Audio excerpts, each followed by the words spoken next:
Hello my friends. Today, let's travel back to the warm light of the Nile and meet a woman whose name still shines after 2,000 years. Cleopatra. This is not a dry history lesson. It is a living journey of drama, courage, clever plans, and a queen's fierce love for her people. Stay with me till the end. You will not only grow your English, you will walk through Egypt's gates as they open before you. Long before cars, phones, or even paper as we know it, a baby girl was born in Alexandria in 69 BCE. Waves tapped the harbour. Scholars crowded the great library. Inside the palace, lamps flickered, servants moved softly, and the court spoke Greek, not Egyptian. The ruling Ptolemies had come from Greece after Alexander the Great.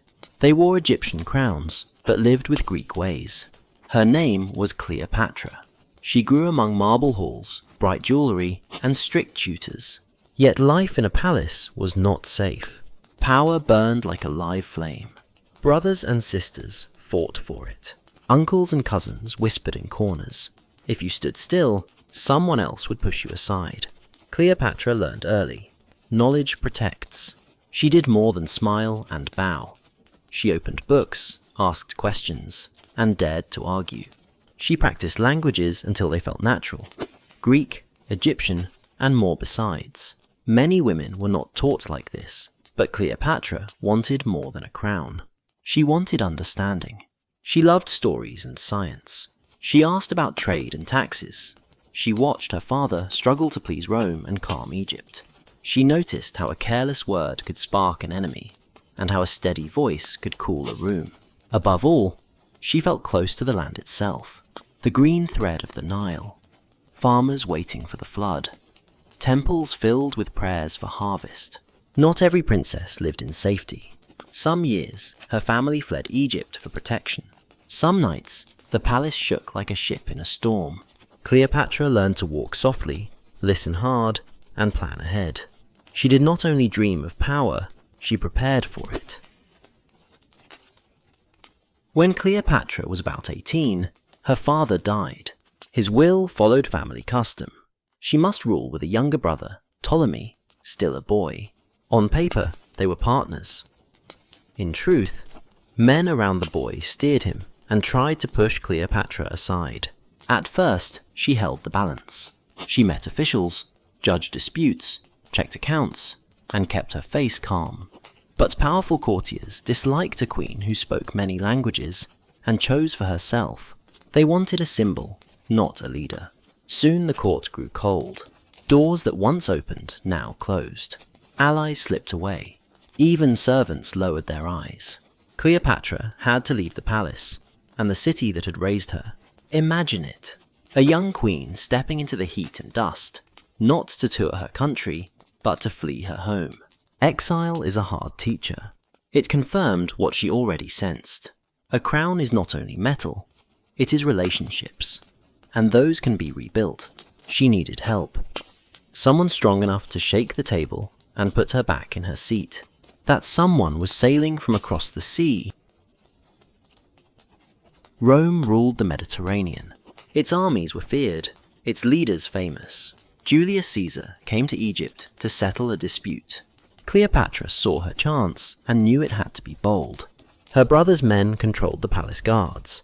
Any formal visit would be blocked. So she turned theatre into a weapon. Late one night, a long bundle, a roll of rich cloth, was carried to Caesar as a gift. When the cloth unrolled, Cleopatra stepped out, small, composed, and vividly alive. It was not beauty alone that filled the room. It was her presence. A clear voice, steady eyes, and a mind that knew its purpose. She told Caesar the truth. She loved her country. She had been forced out, and Egypt needed order. Caesar listened. He had seen many rulers and many tricks. This one impressed him. Not for the stunt, but for the courage behind it. Their words turned to plans, and the plans soon brought conflict. In the fight for the throne, Cleopatra and Caesar stood together. Her brother's side broke. Rumour ran along the Nile, then news, then celebration. Cleopatra returned to the palace, no longer a guest, but the rightful queen. Winning a throne is one thing, keeping it is another. Cleopatra worked at the second with energy. She did not rule from a throne like a statue. She moved among her people. She met traders and priests, studied maps of grain routes, watched the river's levels. She visited temples not only to pray, but to show respect for Egyptian gods. Unlike earlier rulers, she spoke to her people in their own language. That mattered. Her partnership with Caesar grew into romance, and a son was born, Caesarion, Little Caesar. To Cleopatra, he was a bridge between Egypt and Rome, a hope that the Nile and the Tiber might support each other, not compete. But Rome was no place for long dreams. Senators feared Caesar's rise. They whispered, they plotted, and they struck. On a March day in 44 BCE, knives flashed in the Senate, and Caesar fell. The news reached Cleopatra like a cold wind.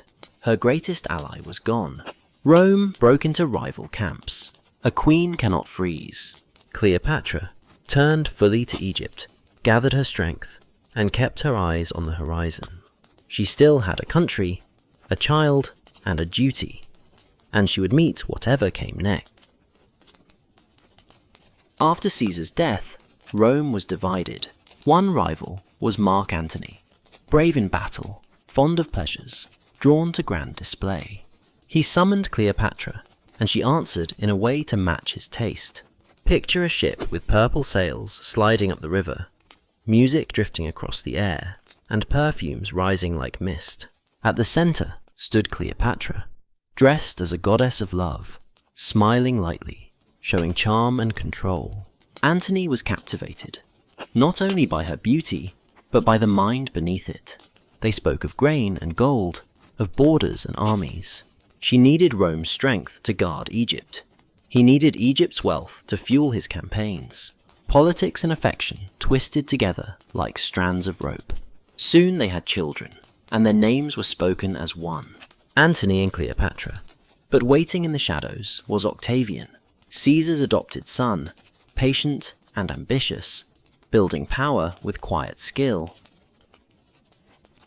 Octavian fought with words before swords. He told Rome that Cleopatra was a foreign temptress who had captured Antony's heart and drained Rome's honor. He painted himself as protector of tradition. His tale spread, and tales became soldiers. The break turned into war. The deciding moment came at Actium, where blue water stretched wide and fleets faced each other like forests of masts. Antony and Cleopatra stood on separate decks, watching the wind, reading the signals, waiting for fortune.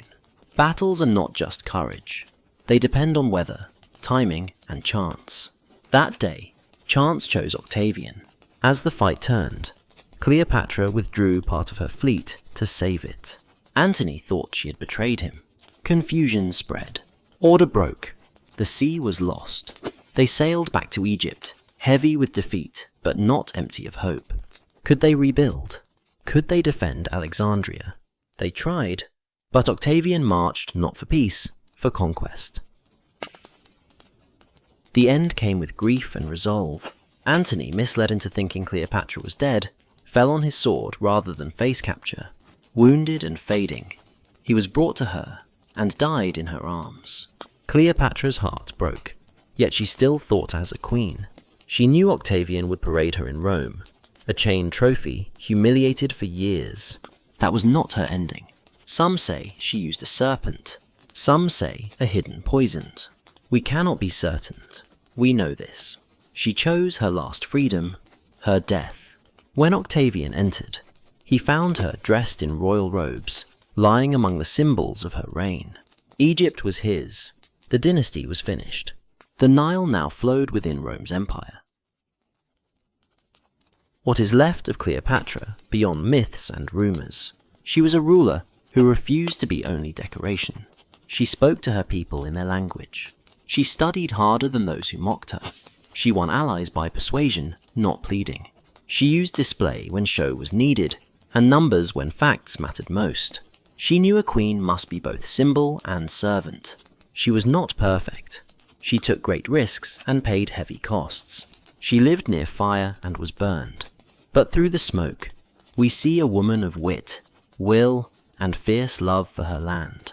Cleopatra's story is more than crowns and battles. It is about choices of the heart.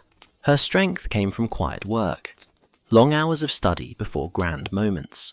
Your daily practice matters more than you think. She honored her people, speaking their language and respecting their customs. Respect the culture around you, and it will respect you back. She chose allies with care.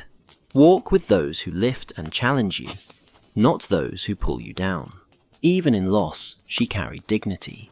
We too can hold calm strength on hard days. And though we cannot choose every event, we can choose kindness, honesty, and courage, and in that way, write our own ending. Picture the Nile at sunset, glowing copper and gold. In a room above the harbour, a queen once planned tomorrow, to guard her people, feed them, and keep danger away. That is leadership, not loud, but steady care carried each day. Cleopatra's name crossed deserts, seas, and centuries, because she lived with purpose more than a crown. As you close this story, breathe deep. You do not need a palace to be brave, or a crown to learn new words and speak with meaning. Start small, keep going, bend when the path bends, find allies when doors close. This is your English journey too. Cleopatra's world is gone, yet her lessons remain. She turned fear into action and left a name that still inspires. Let her courage steady you, and her story remind you. Even in a world of giants, a clear voice can change the room.